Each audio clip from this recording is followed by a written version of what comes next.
The desert had a way of erasing people, and that was precisely what her family intended. Alara, draped in a moth-eaten shawl that did nothing to ward off the pre-dawn chill, stood as still as the surrounding cacti. Her stepbrother's grip on her arm was the last human touch she would likely ever know, and it was meant not as a farewell, but as an anchor to ensure she did not flee the chosen spot. "The water is for the journey back, not for you," he muttered, his voice devoid of the cruelty she expected, merely stating a fact. He placed a small, nearly empty canteen at his feet, not hers. His eyes, which had once been familiar in the gloomy halls of the estate, would not meet hers. They scanned the vast, unforgiving expanse of the Arizona Territory, a sea of ochre, rust, and shadow under a bruised sky. He was ensuring no one was watching this disposal. With a final, almost imperceptible shake of his head, he turned, mounted his horse, and rode east without a backward glance. The sound of hooves on hardpan faded into a silence so profound it pressed against Alara's eardrums. She was 20 years old, educated in poetry and pianoforte, and now marooned in a landscape that had already begun to shimmer with predatory heat. Her crime was her mother's blood and the inconvenient loyalty she held to her memory, a loyalty that clashed with her stepfather's new political ambitions. To them, she was destined to be bleached away by the sun. The Apaches, they had said with grim satisfaction, would finish the job. They had left her in a known migratory path of a band led by a man whose name was spoken in whispers, Kacha, meaning hawk. They spoke of his ruthlessness as if it were a legend, a natural force like drought or wildfire. Alara's survival, they were certain, would be measured in hours. The first day was a lesson in agony. The sun ascended, a merciless brass coin in a bleached sky. Her fine cotton dress, once suitable for a drawing room, became a suffocating trap, soaking up the heat. Her leather shoes were not made for the relentless stone and thorn. She found a shallow overhang as the sun peaked, a mere lip of rock that offered a sliver of shade. She curled there, her throat parched, her mind beginning to unravel. She thought of cool rainwater in a barrel, of the dew on rose petals in her mother's garden, a world away. As dusk painted the sky in violent streaks of purple and orange, she heard the first sounds. Not the approach of horses, but the subtle, almost silent shift of pebbles. Then they were simply there, emerging from the landscape as if born from it. 3 men on horseback, their faces stern, painted with ochre and charcoal. They looked at her not with surprise, but with a cold, assessing curiosity. One, younger, with a fierce light in his eyes, gestured with his chin and spoke in a rapid, flowing language. Alara could only stare, her heart hammering against her ribs. The leader dismounted.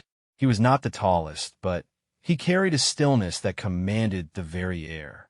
His hair, black as a raven's wing, was tied back. His eyes, dark and penetrating, scanned her, the empty canteen, the direction from which she had been left. He saw the story written in the dust. He crouched a few feet away, his moccasins silent on the earth. For a long moment, he said nothing. Then, in carefully measured, heavily accented English, he spoke a single word that carried the weight of a verdict. "Adney said, hungry." It was not a question. He stood and spoke to his companions. The younger one argued, his gestures sharp, his eyes flicking to Alara with clear animosity. The leader, Kacha, listened, then replied with a tone that brooked no dissent. He turned back to her, extending a hand not to help her up, but to offer a small, dried piece of meat. "You will come," he stated. There was no or else. It was a simple declaration of a new reality. Terrified, exhausted beyond reason, Alara saw not a ruthless killer in his eyes, but a daunting, unreadable resolve. Taking the meat, her fingers brushing his calloused palm, was the first choice in her new, uncertain life. She was led to a horse and placed behind another rider, the scent of horse, leather, and sage filling her senses as they moved into the gathering night, away from the world that had erased her. The camp was not a permanent village, but a living, breathing entity that seemed to flow with the land. Wickiups, dome-shaped structures of brush and hide, were scattered with an order that was invisible to Alera's untrained eye. The arrival of Kache's small party stirred quiet activity. Eyes dark and curious, wary and hostile, tracked her as she was helped, or more accurately, guided from the horse. No one touched her roughly, but the boundary of space around her was palpable. She was taken to a small, empty wickiup at the edge of the circle. An older woman, her face a map of sun lines and wisdom, brought a bowl of stew and a gourd of water. She said nothing, but her eyes were not unkind, merely reserved. This was Nayli, Alera would later learn, Kacha's aunt and a respected voice among the women. That first week was a blur of silent observation and overwhelming alienness. Alera was given simple tasks, sorting gathered seeds, watching as Nayli showed her how to weave a basket with swift, sure fingers. The language barrier was a towering wall. The sounds were guttural and soft by turns, impossible for her to grasp. The younger warrior from her first encounter, a man named Laz, the knife, made his disdain clear. He would mutter as he passed, and once he kicked dust near her as she worked. Kacha was often absent, hunting or scouting, but his presence governed the camp. When he was there, he would observe her from a distance. One afternoon, as Alera struggled to grind mesquite beans on a stone matate, her hands clumsy and slow, he approached. He did not speak at first, simply watched her futile efforts. Then he knelt opposite her. He took her hands, his touch firm and practical, and repositioned them on the grinding stone. "Seal," he said, moving her hands in the correct, circular motion. "Like this. Strength from here." He tapped her wrist, not from here. He tapped her shoulder. His proximity was unsettling, not for any threat, but for its sheer focused intensity. He was teaching, not comforting. Later, Nayli began the painstaking process of language, pointing to objects, repeating their names. Key for fire, 2 for water. Alera's mind, starved of meaningful connection, clung to these words. She started to listen, not just to the words spoken to her, but to the conversations around her, the laughter of children, the storytelling in the evenings. She began to understand that Apache was not a monolithic terror, but a people called Endi the People. Their world was one of profound connection and constant movement, a deep conversation with a land that her own people sought only to own and break. A turning point came on a morning when screams tore through the camp. A young boy, Kuli, had been bitten by a rattlesnake while playing near the rocks. Chaos erupted. The boy's mother wailed, clutching him. Laz and others argued for immediate cutting and burning of the wound, a practice they had learned from frontier doctors. Kacha knelt beside the trembling child, his face grave. Alera pushed through the crowd. Her mother, a keen botanist who had compiled a journal of native plants, had made her memorize remedies. "Shilahi," she blurted out, the Apache word for stone rushing to her lips. She pointed frantically toward the rocky slope. "A plant. There. For snakebite." Her words, a clumsy mix of English and her fledgling Apache, drew shocked stares. Kacha's eyes locked onto hers. "You know this?" he demanded. She nodded, desperate. "Yellow flowers, small leaves. Shilahi place." He did not hesitate. "Show me." He grabbed her wrist, and they ran, her dress snagging on brush. She scrambled, fear for the boy overriding her own terror. And there, in a crevice, was the plant her mother's journal had described. She pointed. Kacha harvested it swiftly. Back at camp, he crushed the leaves as Alera, guided by memory, instructed Nayli to make a poultice. They applied it to the fong marks. The camp held its breath. Hours later, the boy's fever broke, his breathing eased. The silence that followed was different. The looks cast at Alera were no longer just of wary curiosity, but of something new, consideration. That evening, Kacha sat beside her at the communal fire. He handed her a perfectly carved wooden hairpin. "For you," he said. "You saved NDE life."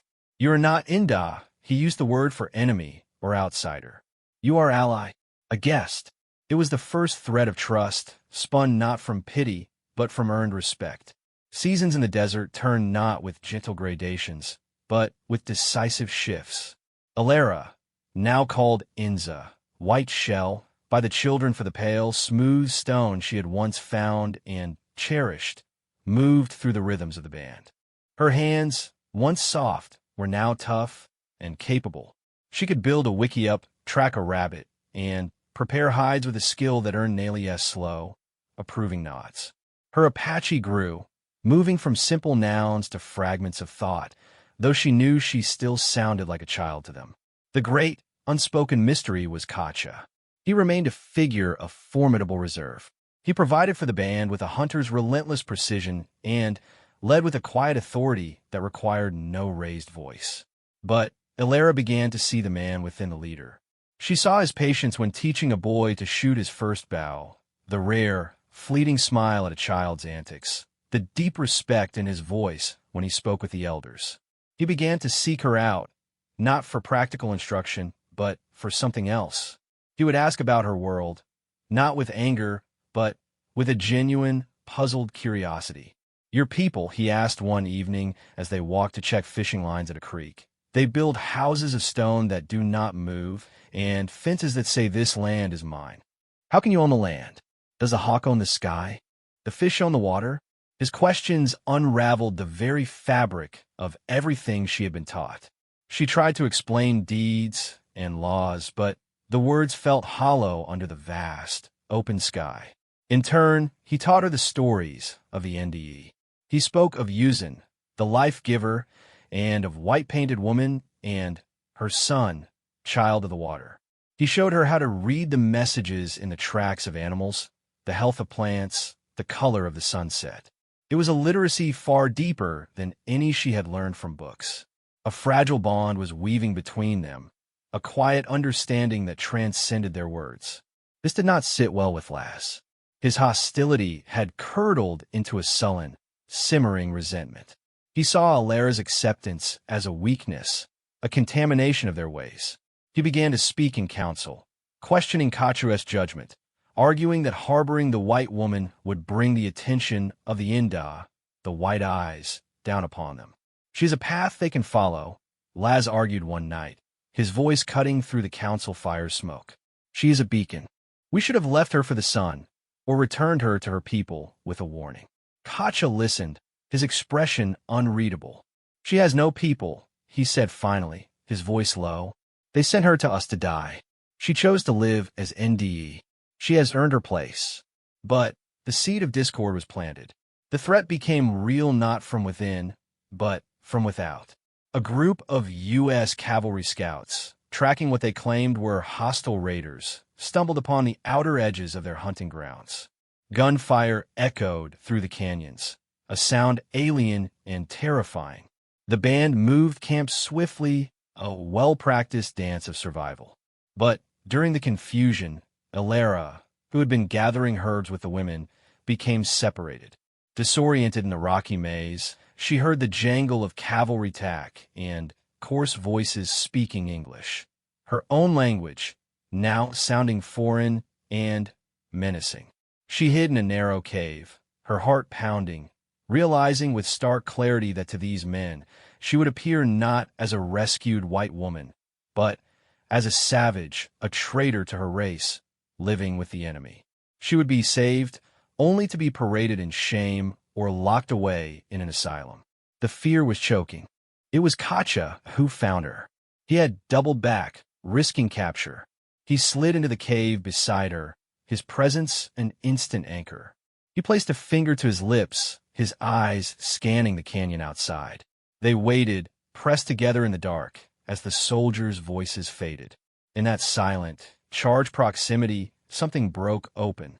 The careful distance between them vanished. He looked at her, not as a leader to a guest, but as a man to a woman. Inza, he whispered, her chosen name a caress.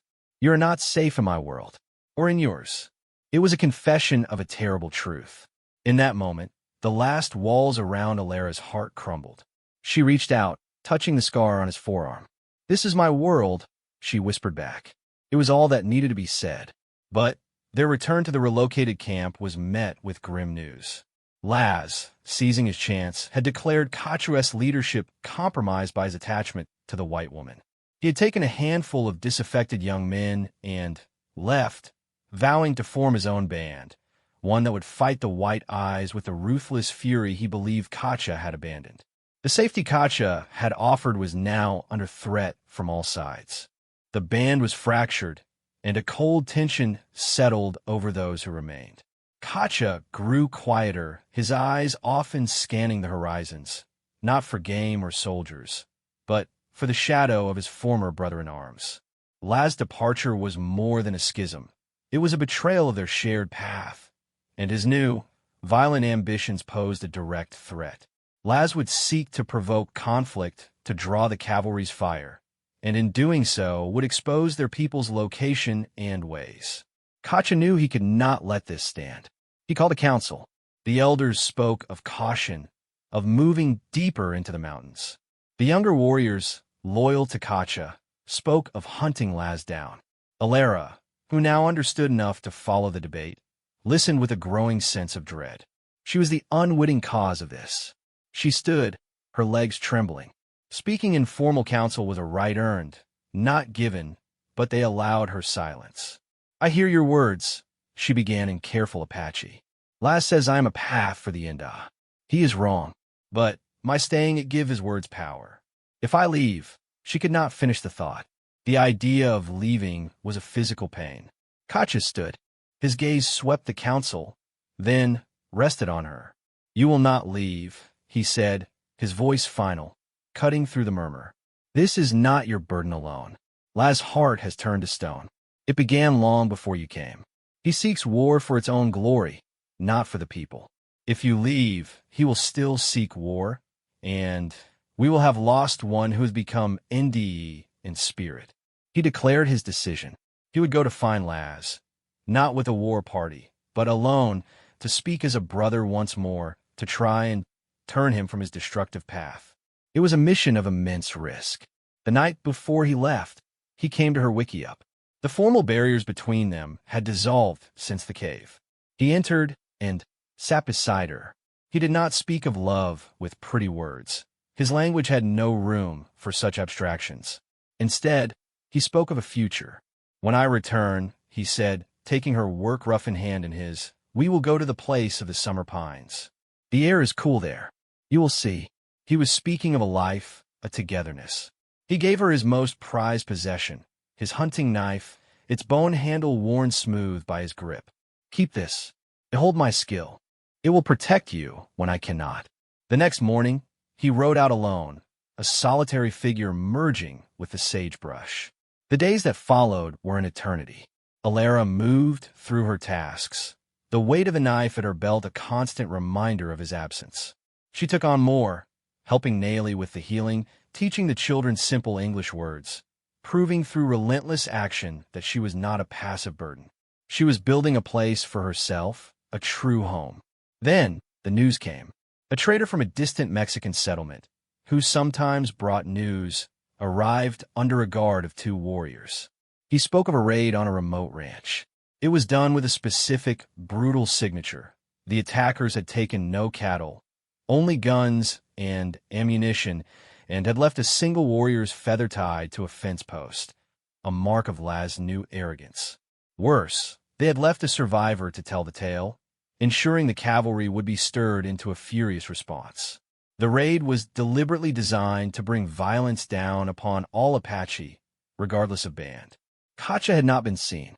Panic, cold, and sharp, threatened to engulf Alara. Had he walked into a trap?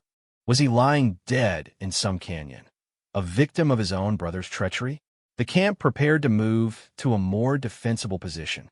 As they packed, Alara made a decision. She could not wait, a passive thread in the pattern. She knew the general direction Kacha had taken. Taking the knife, a small water bag, and a pouch of food, she slipped away at first light, mounting a gentle mare she had often tended. She would not find him to be his salvation. She would find him to stand beside him. Using the tracking skills he had taught her, she followed the faint signs. It was on the third day, in a high, lonely canyon, that she found the signs of struggle, scuffed earth, a snapped arrow, and then the smell of smoke. Cautiously, she crested a ridge. Below, in a hidden clearing, was a small, makeshift camp, and there, tied a pine tree, was Katja. His face was bruised, one eye swollen shut, but his posture was one of defiant endurance. Laz stood before him, ranting, his words lost to the wind, but his gestures full of rage. Alera's blood ran cold. This was not a council. It was a captivity. Thought fled, replaced by a clarity as sharp as the knife in her hand. She could not fight four-armed men, but she remembered Katja's lessons. The land was not just an obstacle, it was a tool. She thought of the stories, of how Child of the Water used cunning, not just strength. She led her horse away, silently, then circled the camp from above. She found what she needed, a slope of loose scree and talus above their camp, held in place by a few keystones. Using a long, sturdy branch as a lever, she worked with a desperate, quiet intensity, her muscles screaming. She prayed to Yuzin, to her own mother's god, to anything that might listen. Finally, with a groan of earth, one of the keystones shifted. It was not a landslide, but a steady, growing rumble of rocks and dirt cascading down the slope, not onto the camp, but directly between Katja and his captors. The men shouted, scrambling back from the dust cloud. In that moment of confusion, Alera moved. She did not run to Katja. She ran to the edge of the clearing opposite the slide, and she screamed. She screamed in English at the top of her lungs. "Sergeant, over here. I found them. The Apaches are here. Bring the others." Her voice, high and clear and utterly foreign in that place, sliced through the chaos. To Laz and his men, it could only mean one thing. The cavalry she was supposed to be a beacon for had arrived. Panic, the great weapon of the unexpected, took them. Laz shouted a curse, his eyes wild. He looked at Katja, bound and seemingly helpless, then at the still settling dust and the imagined soldiers in the trees. His dream of war was one thing. A surprise ambush was another. "We go," he yelled to his men. They mounted their horses in a frenzy and fled, crashing through the brush away from the sound of her voice. Silence rushed back in, broken only by the settling stones and Alera's ragged breathing. She waited, then sprinted to Katja. Her hand shook as she sawed at the rawhide bonds with his own knife. His good eye watched her, an unreadable storm of pain and all within it. The bonds gave way. He slumped forward, and she caught him, her slight frame buckling under his weight.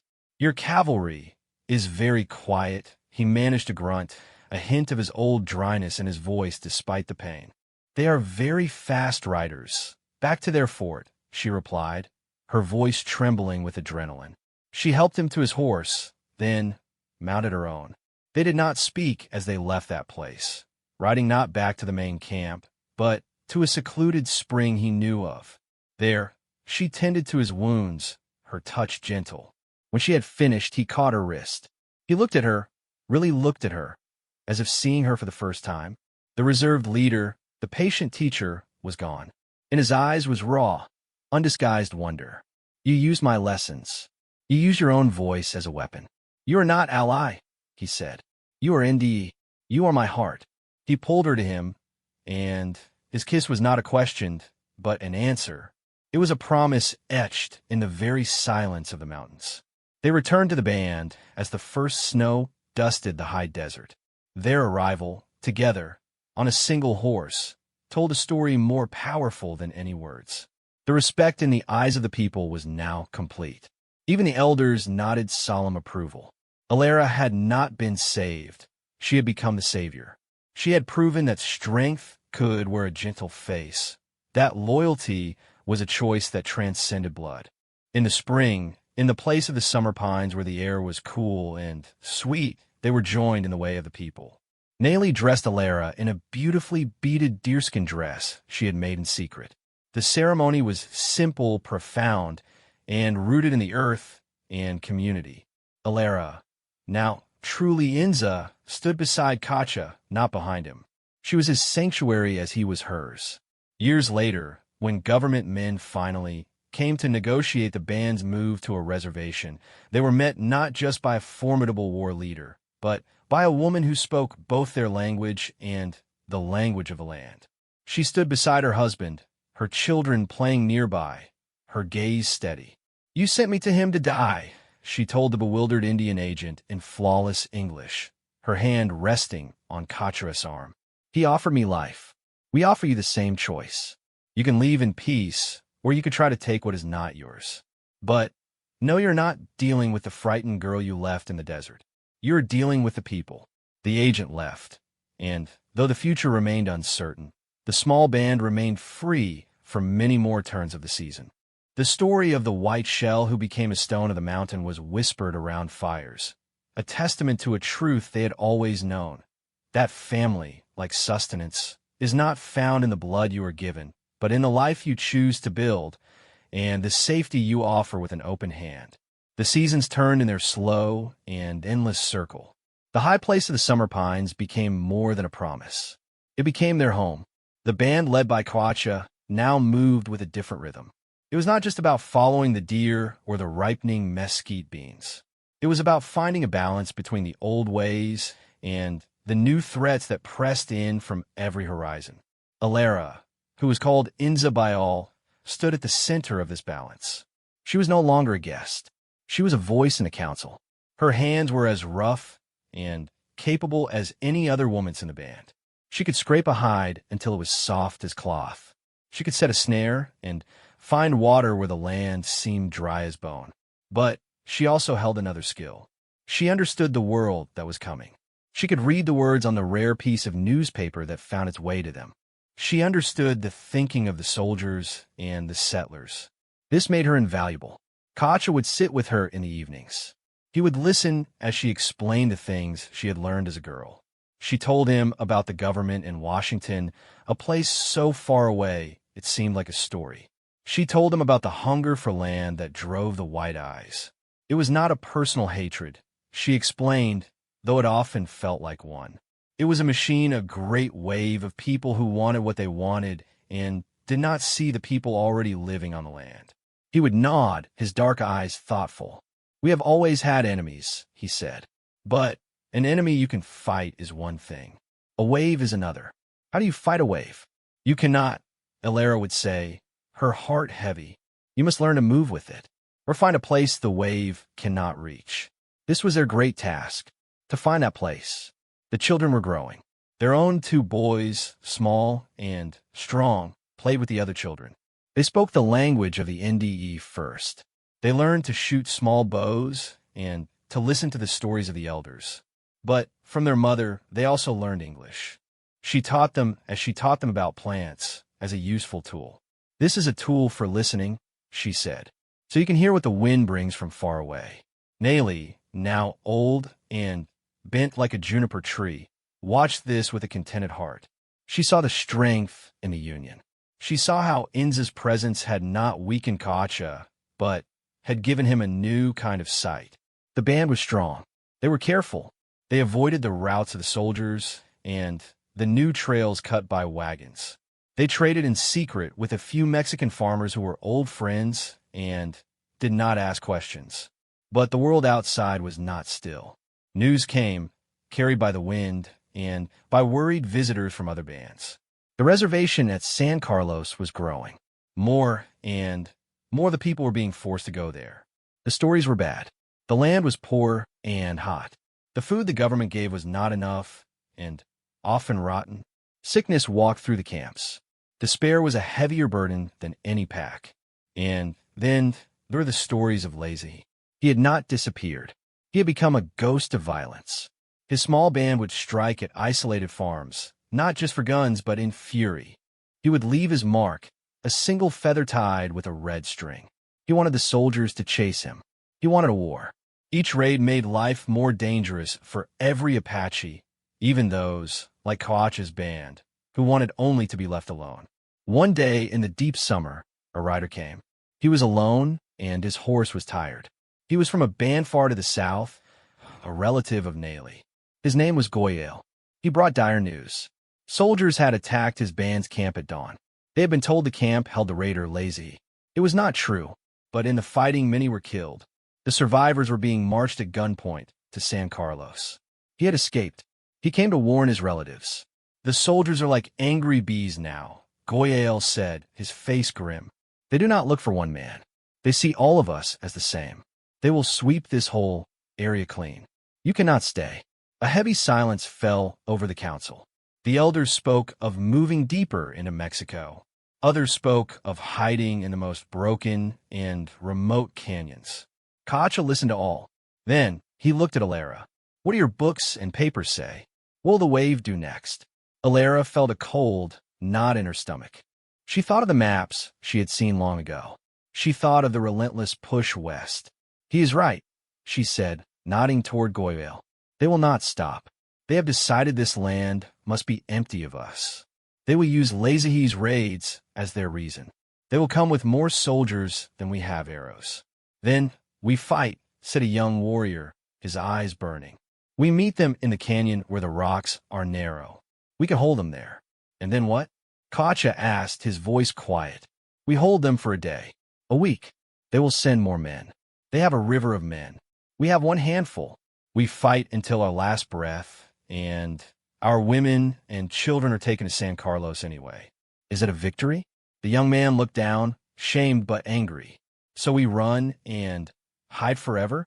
We live, Cacha said. That is the victory. To keep our people alive.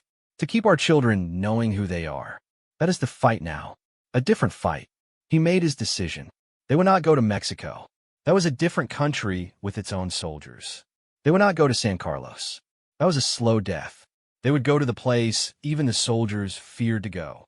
The high mountains to the north, a place of sheer cliffs and deep forests, known to the NDE for generations as a refuge. It was a hard land that gave little, but it asked for nothing in return. It was a place a wave could not reach. The preparation was swift and sad. They could not take everything. They buried precious items, praying they might one day return for them. They took only what was necessary. Strong horses, tools, seeds, medicines. The children were told they were going on a great journey to a special place. The adults carried the truth in their hearts. On the morning they were to leave, Alara stood before her wickiup. She looked at the summer pines, the place of her happiness. She felt a hand on her shoulder. It was Cacha. We carry this place inside us, he said. It is not these trees. It is us. Where we are, this place is. She leaned into him, drawing strength from his certainty. Together, they led the band out of the pine grove and into the unknown. The journey was the hardest thing Alara had ever done.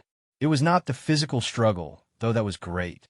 It was the constant looking back, the fear of what followed, and the fear of what lay ahead.